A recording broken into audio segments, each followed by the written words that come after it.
Respected teachers, respected viewers, আশা করি আপনারা ভালো আছেন। আপনাদের আশীর্বাদ, মঙ্গল বা ঈশ্বরের পরম করুণায় আমিও ভালো আছি। তো চলুন বন্ধু, আজকে এই মুহূর্তের খবরাখবর কী তা শোনাবো।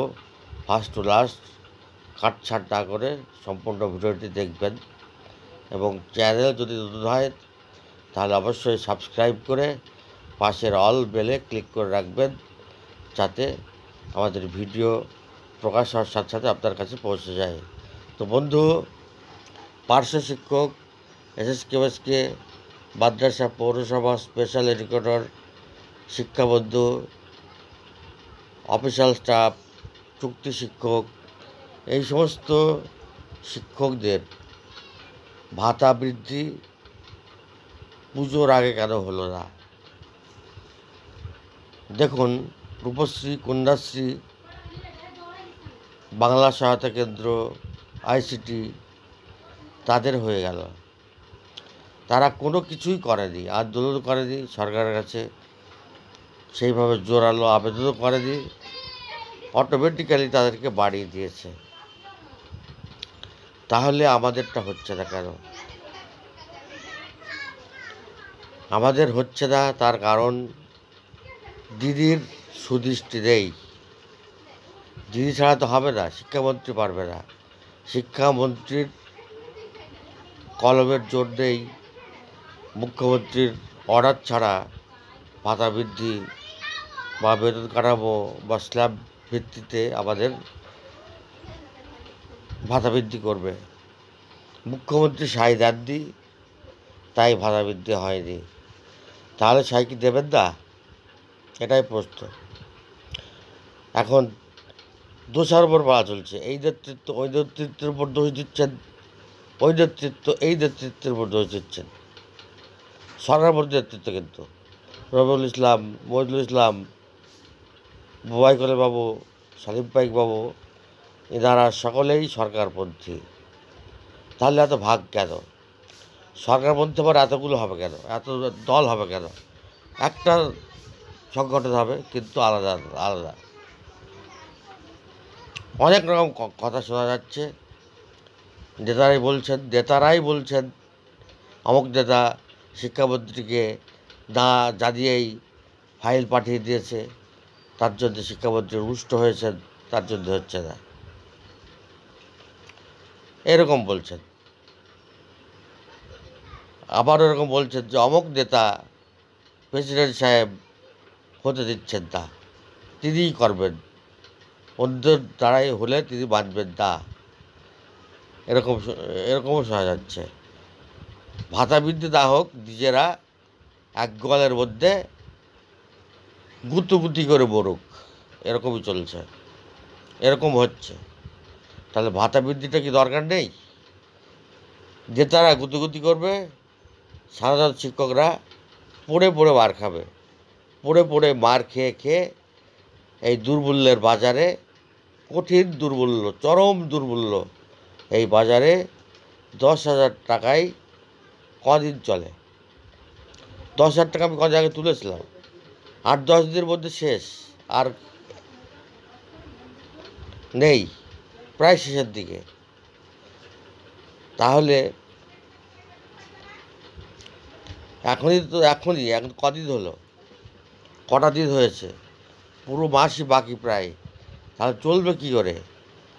কঠিন সমস্যার মধ্যে আছে বন্ধু, সকলেই সমস্যার মধ্যে আছি। তাহলে কী হবে?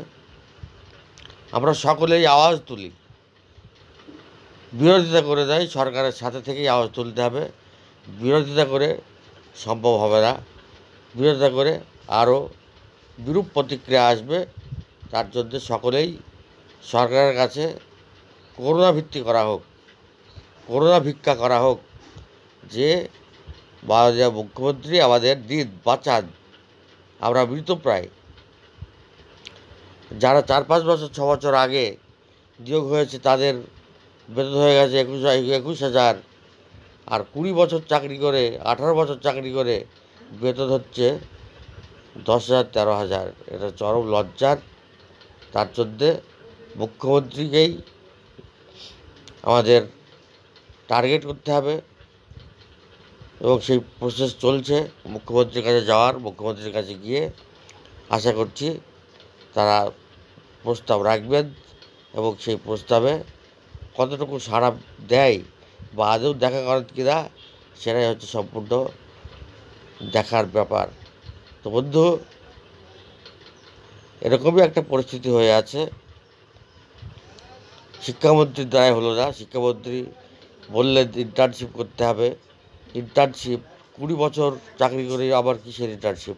আমরা চাকরি অলরেডি করছি 60 বছরের ভিত্তিতে। 60 বছর চাকরিটা বয়স পর্যন্ত চাকরিটা করবে, এরকমই হয়ে আছে। তাহলে আবার ইন্টার্নশিপ করতে হবে কি? ইন্টার্নশিপ কিছু নাই। মুখ্যমন্ত্রী মনে করলেই আমাদের ভালো রকমের ভাতা বৃদ্ধি করতে পারে বা বেতন স্কেলও দিতে পারে, অথচ বিড়ালের গলায় ঘন্টাটা বাঁধবে কে? এটাই হচ্ছে সম্পূর্ণ রকম সমস্যা। এই সমস্যা থেকে কাটিয়ে উঠতে গেলে আমাদের একটা বড় রকমের ভূমিকা সকলে ঐক্যবদ্ধ হয়ে দিতে হবে। সব নেতাকে একত্রিত হয়ে একসাথে যেতে হবে। সবাই একসাথে হয়ে দায়পত্র দিয়ে মুখ্যমন্ত্রীর কাছে যান।